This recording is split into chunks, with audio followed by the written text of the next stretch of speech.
A very good morning and welcome to News at 10 on Rajya Sabha TV. Well, now government is looking to end black money in political funding, and a number of steps are going to be taken to ensure that political parties do not indulge in money laundering. Well, that is our top focus this morning. Also in our top international focus, now Islamic State has claimed responsibility of the lorry attack on a Berlin Christmas market which left 12 people dead. All the details on that and much more in this bulletin in the next half an hour, starting with the headlines. Government allays concerns on currency crunch. Finance Minister says the RBI has enough currency to last far beyond 30th of December.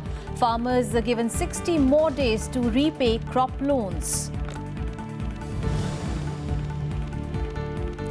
4,000 paramilitary personnel rushed to Manipur in wake of violence. The Nagaland Chief Minister seeks centre's intervention.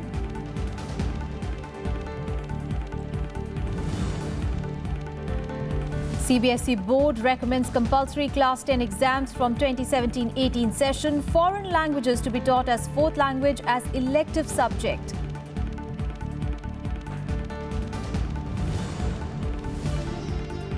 Turkey blames Fethullah Gulen for assassination of Russia's ambassador in Ankara. Gulen, who is on self-imposed exile in the United States, denies links. US State Department asserts no involvement. Islamic State claims responsibility for Berlin market truck attack. A man arrested following killing released over insufficient evidence. Hunt for possibly armed attacker continues. Well, our top focus this morning, the Election Commission will soon write to the Central Board of Direct Taxes, informing it about its decision to delist 200 odd political parties which exist only on paper. Now, officials at the poll body suspect that these political parties could be nothing but money laundering operation and have not contested any elections since 2005, and they exist mostly on paper.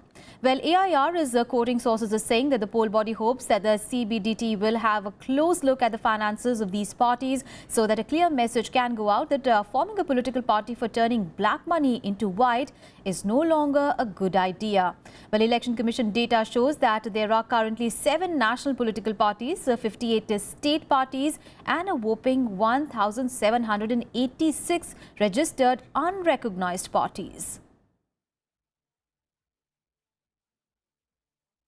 Well, in related news, the government now plans to set a threshold criteria for political parties to enjoy tax exemptions to check money laundering by outfits that do not contest elections. Now, Finance Minister Arun Jaitley has said that the Revenue Secretary has now been asked to look into the issue in the wake of Election Commission's recommendations in this regard. Well, Jaitley made these remarks at an event which is organized by a private English news channel. Now, these assume significance in the context of the Election Commission's recommendations to the government to amend laws to bar tax exemption to parties that do not contest elections and win seats in Lok Sabha and Assembly polls, and to ban anonymous donations above 2,000 rupees to political parties. Well, the Finance Minister said that many political parties do not contest elections but only accept donations and convert money.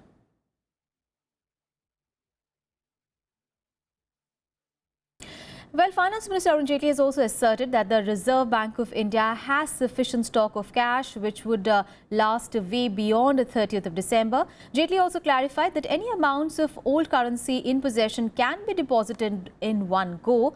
Meanwhile, SBI research report has pointed out that the cash crunch is likely to end only by end of February next year. Refuting charges of ill-preparedness, Finance Minister Arun Jaitley asserted on Tuesday that the RBI was adequately equipped for demonetization. He said the RBI is releasing adequate cash to banks every day. Following the RBI's new rules on depositing old currency, Jaitley stressed that since all transactions and exemptions had been lifted, it is logical to deposit the remaining cash in banks in one go. However, he warned that repeated deposits may provoke queries. Up to 30th, everybody can deposit his old currency. Now there is no scope further for earning old currency because all exemptions have been phased out. Referring to the arrest of the 2 Axis Bank managers by the Enforcement Directorate on charges of money laundering and illegally converting old notes, Jaitley assured that the government will take appropriate action in all such cases. जिस bank का बार बार नाम आया axis bank, उसकी chairperson ने पूरी detail दिए हैं कि बैंक ने भी अपने ऑफिसर्स को कईयों को आइडेंटिफाई किया है जिनको इन्वेस्टिगेटिव एजेंसीज नहीं पकड़ पाई थी और ट्रांजिएंट पीरियड में उनको सस्पेंड भी कर दिया है। The finance minister also announced that small traders and businessmen with a turnover of up to 2 crore rupees without proper accounts will be presumed to have earned 8% income or profit for tax purposes. But if they use digital modes of payments, their income will now be presumed to be 6% of the turnover. The finance minister also held a pre-budget meeting with bank chief executives, heads of financial institutions and NBFCs on Tuesday. Bankers discussed their budget wish list with the government, including scope for further capital infusion. Cyrus Mistry, Rajya TV. And farmers whose crop loan dues fall between 1st of November and 31st of December 2016 have now been given 60 more days to repay their loans. Well, the Agriculture Ministry has said that the decision was taken in view of the constraints faced by the farming community in repayment of loans due to demonetization of high-value notes. The ministry said that if such farmers repay the loans within 60 days with effect from the date on which the repayment was due, they will be eligible for prompt repayment incentive for 2016-17.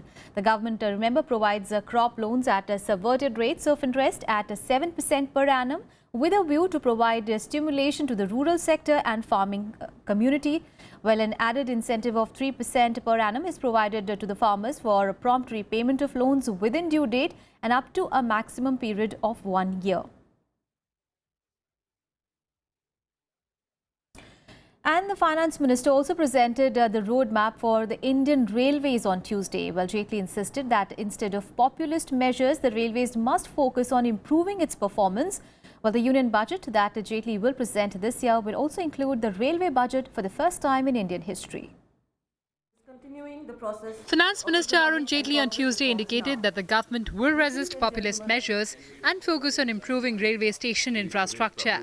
Speaking at a conference on accounting reforms in railways organised by the industry body CII, he said that the government will look to monetize railway assets for commercial activities and outsource train hospitality. Jaitley also stressed that consumers must pay for services they receive. Populism requires that I require consumers not to pay for the services that they receive. And therefore, any establishment will start crumbling under its own weight and its own contradictions. And the second yardstick was that how many populist announcements we can make without any intention to honor those announcements.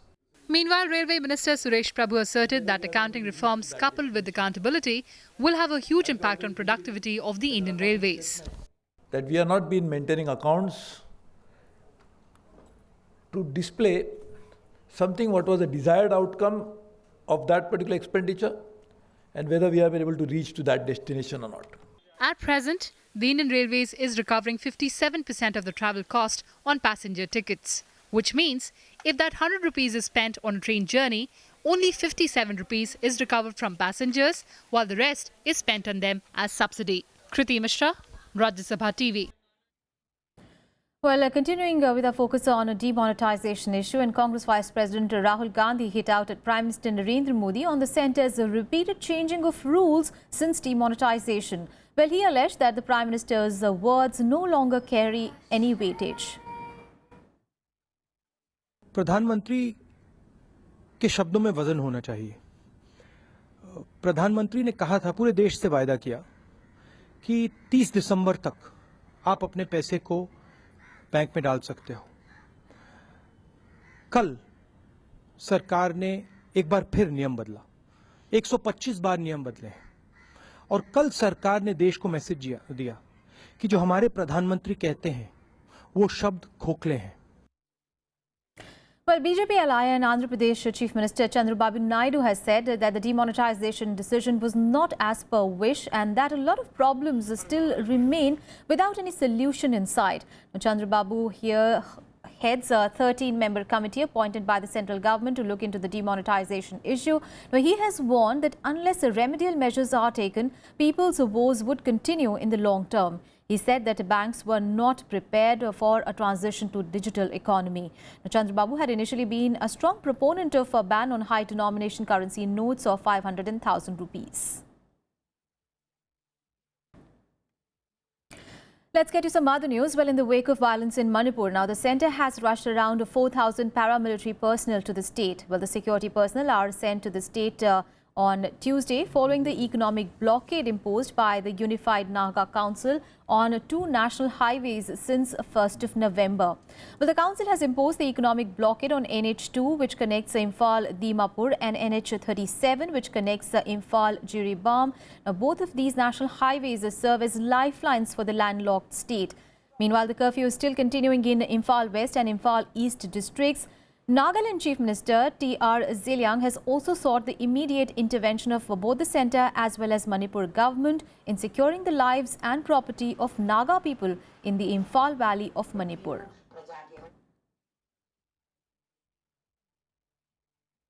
So today I think I have seen that the discussions were very positive and everyone is thinking, to come to, to resolve, the present situation, the present problem, and it should not go for longer time. Otherwise, the situation will become too bad, too worse. So before it becomes, we have to prevent. And I hope, and all the right-thinking people, all the leaders of all the communities, that we should come together, join our hands and appeal to the people of Manipur. Haiba mar lon thok pangam de en nga sai haiba de ne karina no ba khoi ban to bu jaw de blockade to bu jaw de we are minorities whatever ai khoi na to ru khuding da mai pak pangam de adubu ai khoi su minority ama mi ama oina le ribnina citizenship ama oina le ibnina. And let's take a look at what else is making news across the country in Nationwide. The World Bank has approved a $235 million credit for the Bihar Rural Roads project to improve and manage rural road network of the state under the Mukhyamantri Gram Sampark Yojana. The project aims to bring all parts of the state within 5 hours of travel time from the capital city of Patna. Punjab Congress President and former Punjab Chief Minister Captain Amrinder Singh has requested for single-phase polling in the state. In a letter to the Election Commission, Singh said that spreading the polling over 2 or 3 days would be detrimental to free and fair elections. He also expressed apprehensions of large-scale violence during the upcoming polls.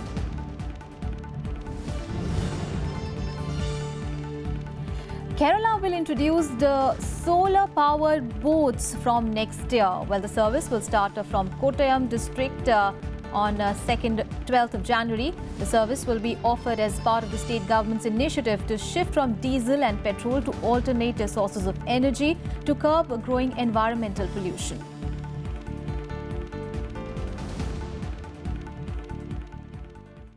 Let's bring you some other news. Well, Class 10 board exams are all set to become compulsory from the 2017-18 academic session. Well, the governing body of the CBSE took the decision at its meeting on Tuesday. Apart from that, the 3-language formula could be extended till Class 10, while foreign language might be treated as 4th and elective. Now, currently, it is optional for the CBSE students to choose either the board exam or a school-based examination. Meanwhile, in other key decisions, the CBSE decided that the 3-language formula under which English, Hindi and Indian language are taught should be extended to class 9th and 10th as well from the current 6th and 8th.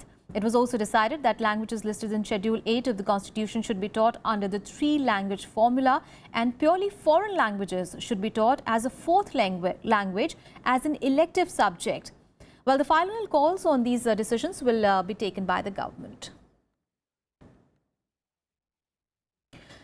Now, ratcheting up to his war against Tata Sons, now ousted chairman Cyrus Mistry has moved the National Company Law Tribunal alleging oppression and mismanagement of minority interest. Now, Mistry filed a petition before the National Company Law Tribunal or the NCLT alleging breakdown of governance, oppression and mismanagement of minority interest. Now, following up his statement of taking his fight to a broader platform, Cyrus Investments Private Limited and Sterling Investments Corp in the petition against the trustees of Tata Trusts and the directors of Tata Sons alleged abuse of articles of association by outsiders, breakdown of governance and loss of ethical values. Now, citing sections 241 and 242 of the Companies Act, which deal with the shareholder oppression and mismanagement, Mistry asked the NCLT to supersede the existing board of directors of Tata Sons and appoint an administrator to look after its day-to-day affairs. The petition also sought appointment of a retired Supreme Court judge as the non-executive chairman and restrain interim chairman Ratan Tata from attending board meetings and interfering in the affairs. Now, responding to the petition, Tata Sons has said it will contest the allegations as it has followed the highest standards of corporate governance in its operations.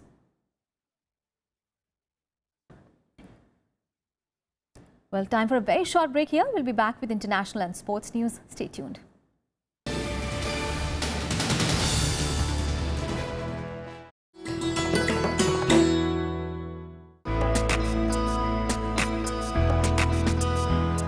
Gyan Chopper is the ancient version of Indian snakes and ladders. This intriguing game was popular among the old, the young, and the rulers as well. The chopper has its origin in the Jain philosophy. It tells the story of virtue, symbolized by the ladders, rewarded, while the vices shown by the snakes are punished. Each square, in turn, also narrates some message of wisdom.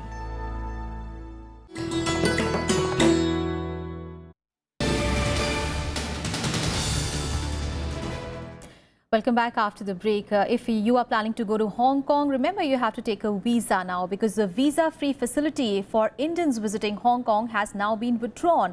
Well, Indians are travelling to the Special Administrative Region of China will now have to complete a pre-arrival registration form. This is from 23rd of January next year. Now, the decision to this effect has now been put on the official website of the Hong Kong Immigration Department. The changes, however, will not be applicable for Indian nationals in direct transit by air and those not leaving the airport transit area. Now, this is a major setback for over 500,000 Indians who travel to Hong Kong for business, trade as well as holidays. Till November, Indians were permitted to enter with a valid passport for a period of up to 14 days without a visa. Well, the facility has been withdrawn on the ground that a number of Indian asylum seekers were on the rise. Now, Indian officials have expressed concern whether this move is being brought about due to pressure from China. Now, top international story. Well, the Islamic State claimed responsibility on Tuesday for the truck attack at a Christmas market in Berlin that killed 12 people and injured 48 others. While Germans across the nation are paying tributes to the victims of the attack, a hunt is currently underway for the attacker. The Islamic State has claimed responsibility for the attack on a Christmas market in Berlin, in which a truck ploughed into crowds of shoppers, killing 12 and wounding 48. The militant group made the claim on its Amaq propaganda agency.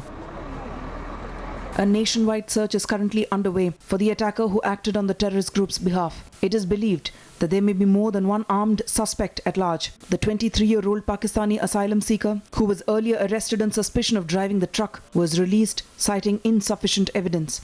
Wir wissen derzeit nicht abschließend, ob es sich um einen Täter oder um mehrere Täter handelt. Wir wissen derzeit nicht abschließend, ob er oder sie Unterstützer bekommen hat. Diese Prüfungen sind noch nicht endgültig abgeschlossen. German Chancellor Angela Merkel and German President Joachim Gauck joined mourners at a service on Tuesday in memory of the victims of the attack. Wir wollen gemeinsam der Opfer des fürchterlichen Attentats gedenken. Und wir stehen den Angehörigen und Freunden bei in dieser schweren Stunde und sagen, ihr seid nicht allein. Wir teilen euren Schmerz. Ganz Berlin, die ganze freie Welt trauert um die Opfer dieses feigen und unmenschlichen Anschlags auf unser friedliches Zusammenleben. Hundreds of people stood in silence in front of Berlin's Brandenburg Gate, which was illuminated on Tuesday as a tribute to the victims. Und ich finde, man muss ein Zeichen setzen, jetzt zusammenzuhalten und sich normal zu benehmen. Und ich hatte gehofft, dass hier viele Leute sind und einfach zeigen, Berlin hält weiter zusammen. Und wir gehen weiter auf die Straße und wir müssen weiter. A minute's silence was also held before a Bundesliga match. Bureau Report, Rajya Sabha TV. And now an update on the assassination of a Russian ambassador in Turkey, which took place on Monday. Well, Turkey has blamed a rebel, a self-exiled leader, Fethullah Gulen, for the killing. However, rejecting the Turkish government's claims, the Gulen group has condemned the assassination as a terrorist act and has also blamed Turkey for distracting attention from the glaring security lapses surrounding the incident. Turkey has blamed the Gulen Group as the investigation into the assassination of Russia's ambassador in Ankara picks pace. Seen as the terrorist organization by Turkey, Gulen Group is led by self-exiled Islamic preacher Fethullah Gulen, who currently lives in self-imposed exile in the United States. Turkey also accuses Gulen Group of masterminding the failed July coup. The US State Department strongly asserted no involvement in Monday's shooting after Turkish leadership conveyed to the US that Ankara and Moscow believe Fethullah Gulen's involvement. The secretary, in his conversation with the foreign minister, did raise his concerns about some of the rhetoric coming out of Turkey with respect to American involvement slash support, tacit or otherwise, for this unspeakable assassination yesterday because of the presence of Mr. Gulen here in the United States. And it's a ludicrous claim, absolutely false. Meanwhile, the Gulen Group has condemned Russian envoy's killing and has denied any links with the killer. He condemned this heinous terrorist act, that's how he called it. He condemns any act of terrorism, but especially, of course, assassinating the representative of a nation that is clearly unjustifiable by any means. This is a desperate effort, I think, on behalf of Turkish government to distract attention from the glaring security lapses surrounding the incident. 6 people, including the parents and relatives of the gunman who killed Russia's ambassador Andrei Karlov at a photo exhibition in Ankara on Monday, have been detained for questioning. Russian investigators also arrived in Turkey on Tuesday to help investigate the assassination of its ambassador. Bureau Report, Rajya Sabha TV. A deadly explosion has taken place in Mexico City because 29 people have been killed and over 70 were injured this morning after an explosion in a fireworks market outside the Mexican capital. The explosion dripped through San Pablo market in the Mexico City suburb of Tultepec, sending a huge plume of smoke billowing into the sky. Aerial footage showed charred stalls and destroyed buildings. The scene remained dangerous and people have been asked not to come out and come near within 15 kilometers to avoid danger or hamper the emergency response. The military has been deployed to help emergency crews transport the casualties to hospitals by ambulance and choppers.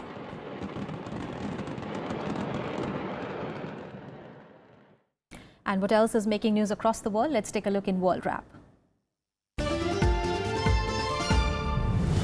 Russia, Iran and Turkey on Tuesday agreed to assist in preparing the agreement in the making of peace talks between the Syrian government and the opposition and to become its guarantor.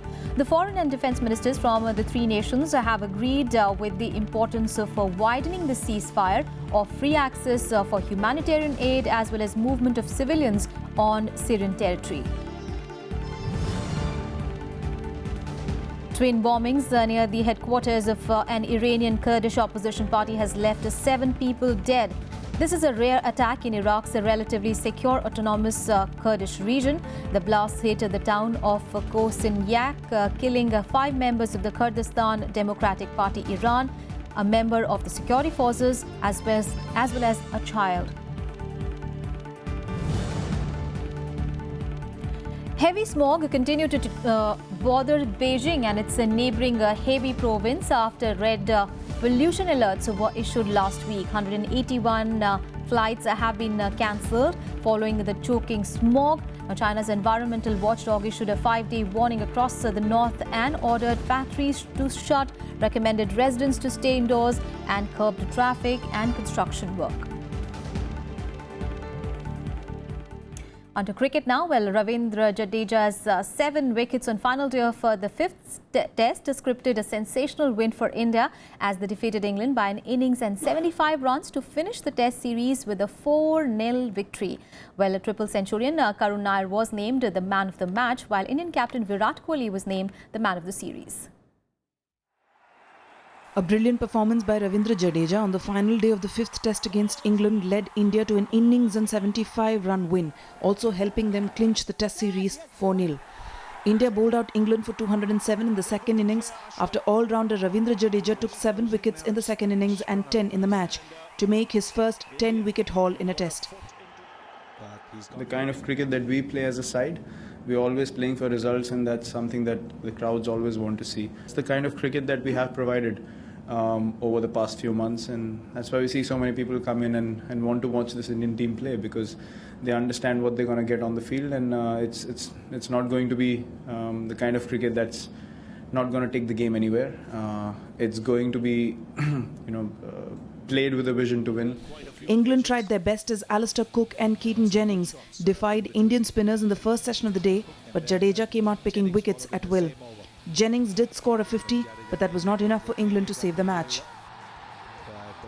This is the wrong time to make those decisions because energy's low, morale's low, and you can make some foolish decisions at that time. So why there's not a test match for 7 months, it will seem very foolish to stand here now and make a decision which either you regret or you don't.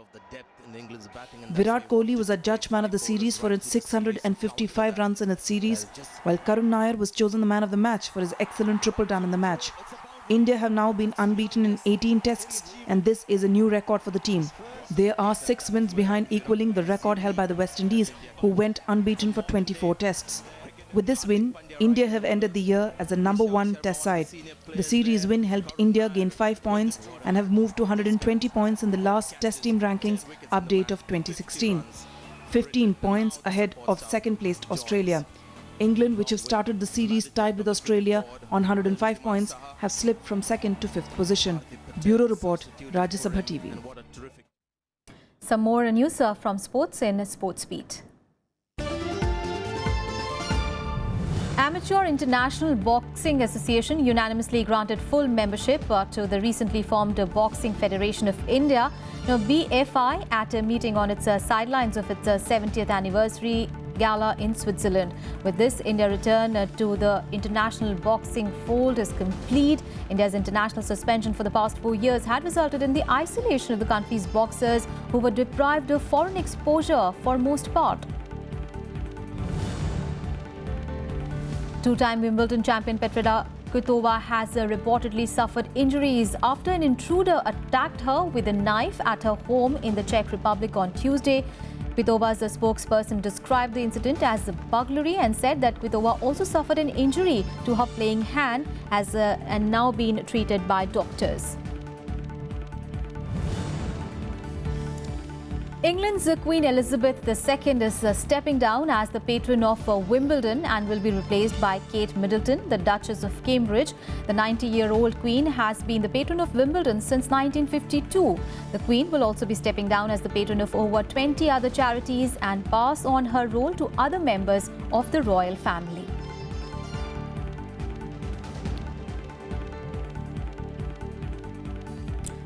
Well, that's it from me and my team in this edition of News. But news and updates continue on Rajya Sabha TV. Thanks for watching.